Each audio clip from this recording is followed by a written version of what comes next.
Hello' guys, এয়া মই college আহি পাই গ'লোঁ আৰু চবে নিজৰ কামত লাগি আছে কাৰণ কালি আছে আমাৰ ৰেলী আৰু এতিয়ালৈকে কাম কমপ্লিট হোৱাই নাই আৰু মোৰ মাত অকণমান ভাঙি আছে।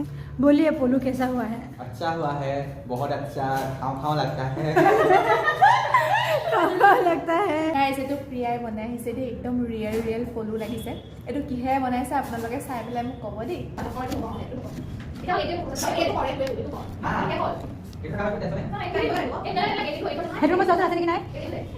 আমাৰ ইয়াত তুলসী ভেটি বনোৱা হৈ আছে আৰু তুলসী ভেটি বনোৱাজনীক চাব একেবাৰে ঘৰত বহি বহা নিচিনা কাম কৰি আছে।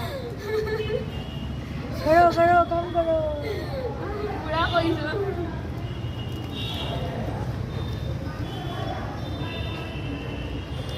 আমাৰ ইয়াত টেলেণ্টৰ কমি নাই আৰু ভিতৰত দুটামান বস্তু চাব বলক দেখুৱাই আছোঁ। এইফালে আমাৰ ৰুমৰ অৱস্থা একেবাৰে ক'ব নালাগে বেয়া আৰু ৰেলীত যি দেৱতা ওলাব তাত ছাতি থাকে, তো সেই ছাতি বনাই আছোঁ। এইফালে আম পাত চিলাই আছোঁ আৰু সকলোৱে নিজৰ নিজৰ কামত একদম বিজি হৈ আছে। কোনোবাই কাটিছে, কোনোবাই লিখিছে, কোনোবাই কালাৰ মাৰিছে।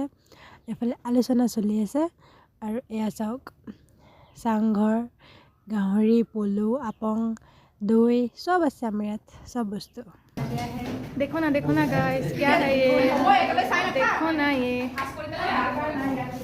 हो गया है जो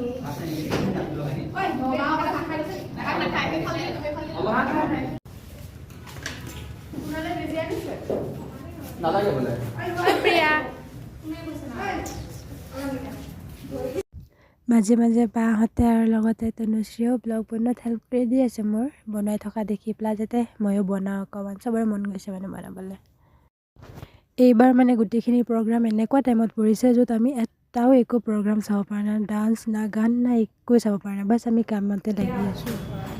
এইফালে একেবাৰে সন্ধিয়া হৈ গ'ল আৰু কাম তথাপিও হোৱা নাই, তো বস্তুখিনি লগতে লৈ ল'লোঁ, ঘৰত আহি কৰিম কাৰণ কালি ৰেলী আছে আৰু একো মানে ক'ব গ'লে আমাৰ কমপ্লিট হোৱাই নাই কৰি। এতিয়া ঘৰলৈ যাম আৰু বাহিৰত পৰা লাইট চাইট জ্বলি গৈছে। আজিলৈ আহিছোঁ, বাই বাই।